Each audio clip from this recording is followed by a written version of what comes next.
काय झालं हे समजत नाही. कारण की इकडे जरंगे पाटील म्हणतात की आम्हाला सरसकट पूर्ण आरक्षण मिळालंय, 3 कोटी मराठा आरक्षणात गेले. दुसऱ्या बाजूला ओबीसी समाजाचे लोक मोर्चे काढतात की तो जी आर रद्द करा कारण आमच्यावर अन्याय होतो. आणि तिसऱ्या बाजूला सरकार म्हणते की आम्ही ओबीसीला धक्काच लावला नाही. आज सुद्धा ओबीसी आणि भटक्या विमुक्त संघटनाने एक परिषद लावलेली आहे औरंगाबादला. त्याआधी मला या परिषदेला बोलवलेलं आहे आणि त्याच्यामुळे मी औरंगाबादमध्ये उपस्थित आहे. शासन पूर्णपणे खोटं बोलतंय. जो 2 सप्टेंबरचा जो जी.आर. निघालेला आहे, त्या 2 सप्टेंबरच्या जी.आर. मध्ये असं म्हणण्यात आलेलं आहे की मराठा कुणबी किंवा कुणबी मराठा यांना कुणबी म्हणून संबोधिण्यात यावं. त्याच्यामुळे ज्यांच्याकडे कुणबी मराठा किंवा मराठा कुणबी असं सर्टिफिकेट असेल ते सगळेजण आता कुणबी या कॅटेगरीमध्ये समावेश करण्यात आले. त्याच्यामुळे कुणबी पूर्वी जे असणारे 100 असतील तर आता ते असणारा 1000 झालेत अशी असणारी परिस्थिती आहे. त्याच्यामुळे 900नी वाढलीत अशी असणारी परिस्थिती आहे. अशा ह्या परिस्थितीमध्ये जर आपण आमदार बघितले तर हे सर्व आमदार कुणबी मराठा किंवा मराठा कुणबी अशाच कॅटेगरीतले आहेत. आणि त्याच्यामुळे ओबीसी यांचं म्हणणं असं आहे की सत्ता कुणबी मराठा किंवा मराठा कुणबी यांच्या हातामध्ये असल्यामुळे रिक्रुटमेंट म्हणा किंवा शासकीय सर्व्हिसमध्ये म्हणा किंवा आता जिल्हा परिषद, पंचायत समिती, नगरपालिका, महानगरपालिकेमध्ये जे काही राजकीय आरक्षण आहे किंवा उद्याचं असणारं जे काही आर्थिक आरक्षण जे आहे, हे सगळं मराठा कुणबी किंवा कुणबी मराठा यांनाच मिळणार, आम्हाला काहीच मिळणार नाही. सत्ता असल्यामुळे ते दादागिरी करतील आणि म्हणून ओबीसी संघटना ज्या आहेत आणि ओबीसी समूह जो आहे तो असं म्हणतोय की शासनाने 2 सप्टेंबरचा काढलेला जी.आर. हा त्यांनी मागे घ्यावा. दुर्दैवाने मी असं म्हणेन ओबीसीच्या वतीने जे कोर्टामध्ये लढतात आहेत त्यांना वकिलाने सल्ला व्यवस्थित दिलाय असं मला वाटत नाहीये. याचं कारण की याच औरंगाबाद बेंच मुंबई हायकोर्टामधलं जे औरंगाबादमध्ये बसतंय त्यांनी एक निर्णय दिलेला आहे की कुणबी मराठा किंवा मराठा कुणबी यांना सरसकट कुणबी म्हणून संबोधता येणार नाही.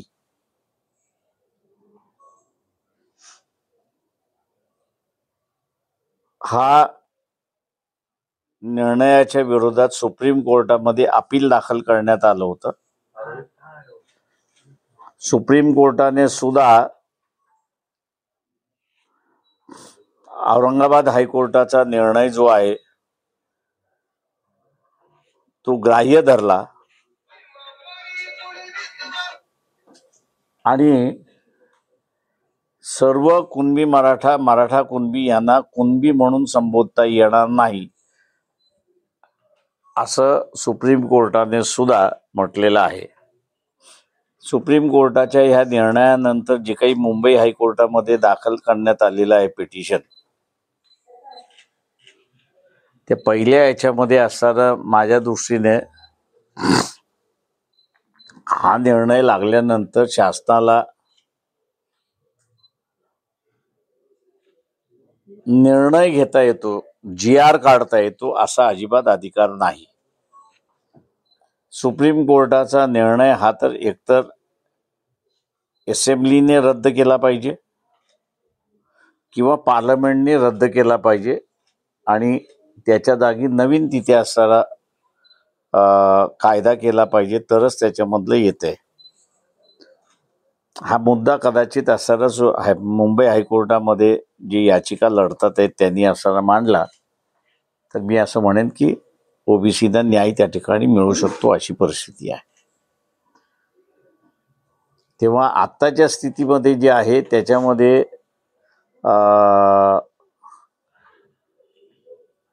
कुणबी मराठा कुणबी ओबीसी सोडून उरलेल्यांचं नुकसान आहे असं मी त्या ठिकाणी मानतोय.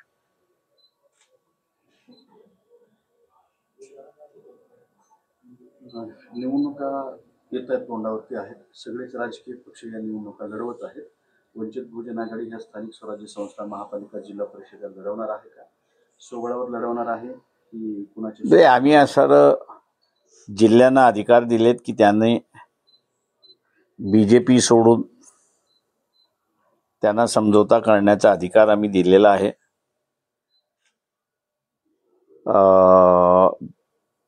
त्या पद्धतीने असं इलेक्शन लढवल्या जातील अशी परिस्थिती. त्या ठिकाणी समझोता होईल, त्या ठिकाणी समझोत्यात लढता येईल. ज्या ठिकाणी समझोता होणार नाही त्या ठिकाणी आम्ही स्वतःच्या बळावरती निवडणुका लढू. बीजेपी निषिद्ध असेल? फक्त बीजेपी निषेध आहे. का?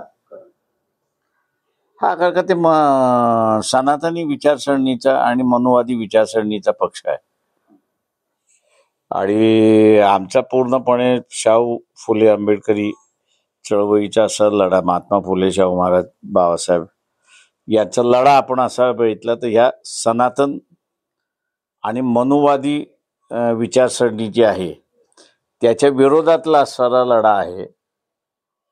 त्याच्यामुळे असणारं जिथे वैचारिकच बैठक नाही तिथे असणारा समझोता त्यांच्यावर बसण्यात काहीच अर्थ नाही अशी परिस्थिती आहे. बीजेपी निषिद्ध आहे. मग तुमच्या एखाद्या जिल्ह्याच्या शिष्टमंडळाने शरद पवार राष्ट्रवादी काँग्रेस पक्षासोबत युती करा. आम्ही असणारं बीजेपी सोडून उरलेल्या कोणावरती कोणाबरोबरही करा. पुन्हा एकदा एमआयएम सोबत युती होऊ शकते ना? एमआयएम पण MIM is also ruled out. दुसरा एक महत्वाचा मुद्दा तो म्हणजे बाबासाहेब पाटील जे आहेत राज्याचे सहकारी, त्यांनी वादग्रस्त वक्तव्य केलं की ती कर्जमाफीचा नाद लागलाय शेतकऱ्यांना आणि आम्ही निवडणुकीत तोंडावर आश्वासनं देत असतो. आणि तर ते असे म्हणाले की एखाद्या जण म्हणलं आम्हाला की आम्हाला आमच्या गावात नदी आणून द्या निवडणुकीत तोंडावर, तर आम्ही हो म्हणतो. काय आलंय, सत्तेचा माज जो आहे तो मोठा आहे आणि मतदारांनी हे लक्षात घ्यावं की भाकरी जर पलटली नाही तर ती करपून जाते. तसं राज्यसत्तेमधली असणारी सत्ता ही करपून गेलेली आहे.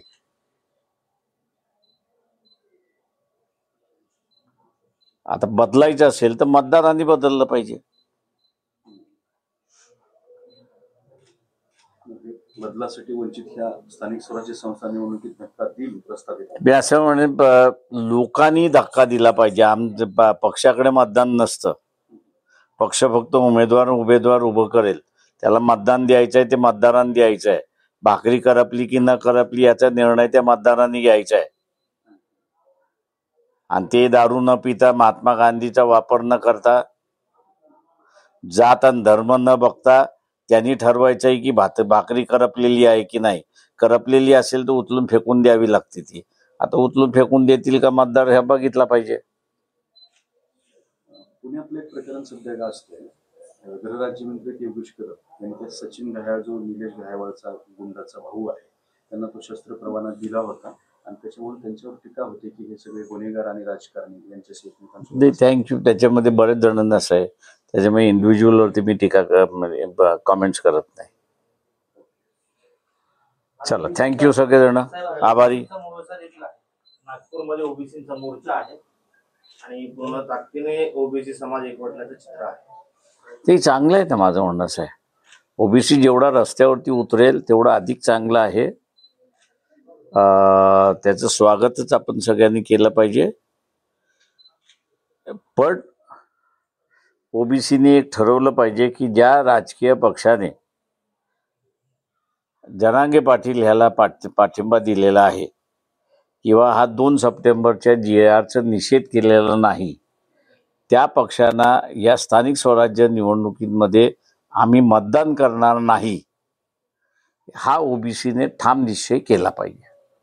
मुंबईमध्ये कुणबी समाजाने आझाद मैदानावरती काही आंदोलन केले, धरणं देखील बसले होते की हा जो 2 सप्टेंबरचा GR आहे तो रद्द करण्यात यावा म्हणून.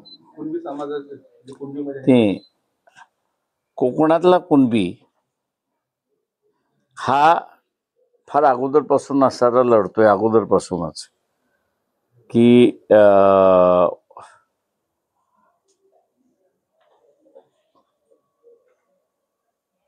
कुणबी प्रमाणपत्र जे आहे त्यांचं म्हणणं असं आहे की 2004 पर्यंत फक्त कोकणातल्याच कुणबींना ओबीसीचं सर्टिफिकेट मिळत होतं. 2004 नंतर त्यांनी जे सार्वत्रिक केलेलं आहे त्याला त्यांनी विरोध केलेला आहे.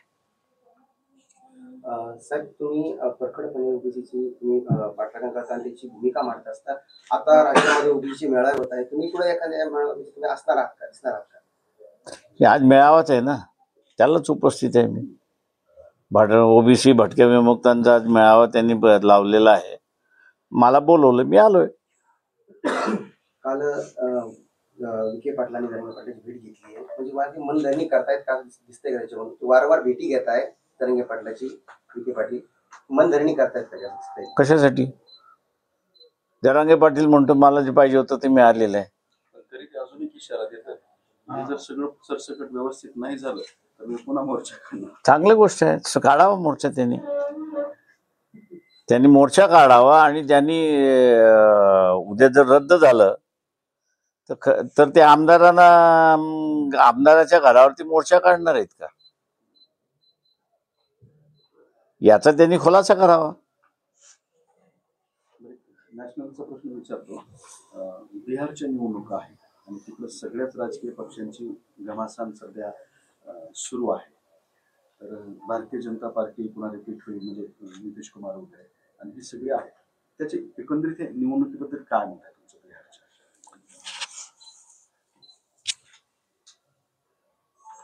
इंडिया आघाडी जी आहे त्या इंडिया आघाडीने पुन्हा असं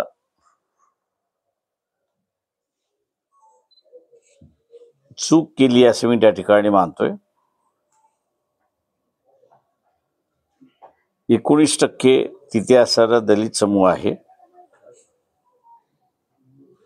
या 19% असणाऱ्या दलित समूहाचा एकही राजकीय पुढारी बिहारमध्ये त्यांच्या बरोबर नाही.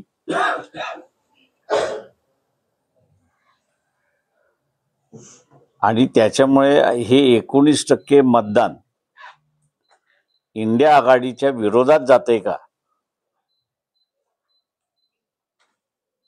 हा खरा प्रश्न आहे. तेजस्वी यादव यांना पुन्हा मुख्यमंत्री व्हायचं असेल तर ही जी कमतरता आहे, ही कमतरता त्यांनी भरून काढली पाहिजे. ती जर कमतरता त्यांनी भरून काढली नाही तर मग इलेक्शनमध्ये दलित समूह काय करतो याच्याकडे मग असणारं लक्ष लागेल, अशी परिस्थिती आहे. आजच्या स्थितीमध्ये तो इंडिया आघाडीकडे वळताना मला काही दिसत नाही. बिहारमधला जो काही दलित वर्ग आहे तो इंडिया आघाडी बरोबर वळताना मला काही त्या ठिकाणी दिसत नाहीये. त्यांनी प्रयत्न केल्याशिवाय तो त्यांच्याकडे येईल असं मला वाटत. तुम्ही ते किती कोणाला पाठिंबा देणार आहात किंवा ते दौरे करणार आहात ते असणार? नाही, तिथे माझ्या माहितीप्रमाणे मला जी आहे त्या ह्याच्यामध्ये तिथे जी फुले शाहू आंबेडकर विद्यार्थी मंच जे आहे त्या विद्यार्थी मंचने इलेक्शनमध्ये उतरण्याचा निर्णय घेतलेला आहे. त्याच्याबद्दल त्यांनी मला असणारी कल्पना त्या ठिकाणी दिलेली आहे. आता ते किती मोठ्या प्रमाणात उतरतात हे मला वाटतं 1-2 दिवसामध्ये 2-4 दिवसामध्ये आम्हाला असं कळेल, माहिती त्याची मिळेल. अशी जे फोर्सेस आहेत सगळे विद्यार्थ्यांचे, फुले शाहू आंबेडकर विचार मंच जो आहे तिथे इंडिया आघाडी यांच्याबरोबर बसली तर इंडिया आघाडीचे चान्सेस वाढतात सरकार करण्याचे. जर इंडिया आघाडी ह्या विद्यार्थ्यांबरोबर बसली नाही तर त्यांना फटका बसण्याची शक्यता आहे, असे एकंदरीत दिसते. तुम्ही त्या फुले शाहू आंबेडकर या विद्यार्थी संघटने हा, त्या विद्यार्थ्यांच्या संघटनेशी माझी जवळकी आहे त्या, आणि त्या विद्यार्थी संघटनेला पाठिंबाही मी त्या ठिकाणी देत असतो. दुसरा मुद्दा म्हणजे भूषण गवईचा जो सुप्रीम न्यायालयात त्याच्याबद्दलची काय? मी असं म्हणेन की इथल्या असणाऱ्या जे सगळे म्हणजे हा एक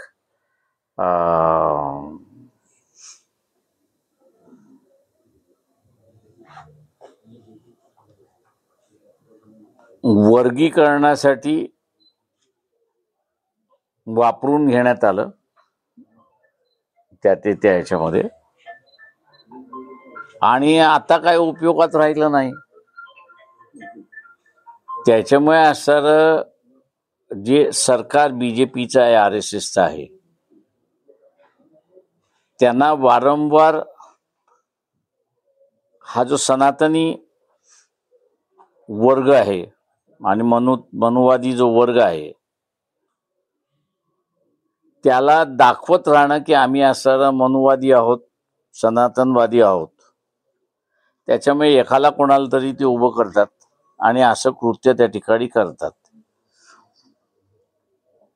त्याच्यानंतर हरियाणामध्ये जे काही घडलं की एखादं पुन्हा कुमार नावाच्या असणाऱ्या उच्चपदी असणाऱ्या पोलीस अधिकाऱ्याला टॉर्चर करून त्याला असणारं सुसाईड करण्यामध्ये भाग पाडलं,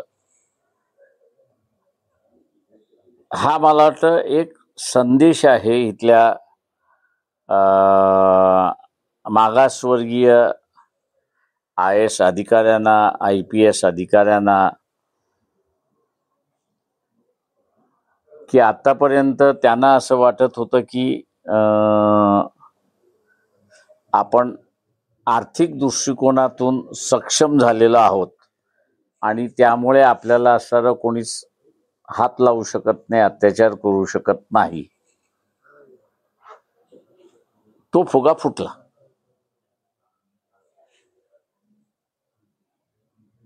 तेव्हा ह्यांनाही आता या सगळ्या परिस्थितीला तोंड द्यावं लागेल अशी असणारी परिस्थिती आहे. त्याच्यामुळे ग्रामीण भागामध्ये जे दलितांवरती आणि मागासवर्गीयांवरती जे अत्याचार आपल्याला दिसत होते ते आता ह्या उच्चपदी बसलेल्या अधिकाऱ्यांच्या विरोधात होताना आपल्याला दिसतील अशी परिस्थिती आहे. थँक्यू. चला.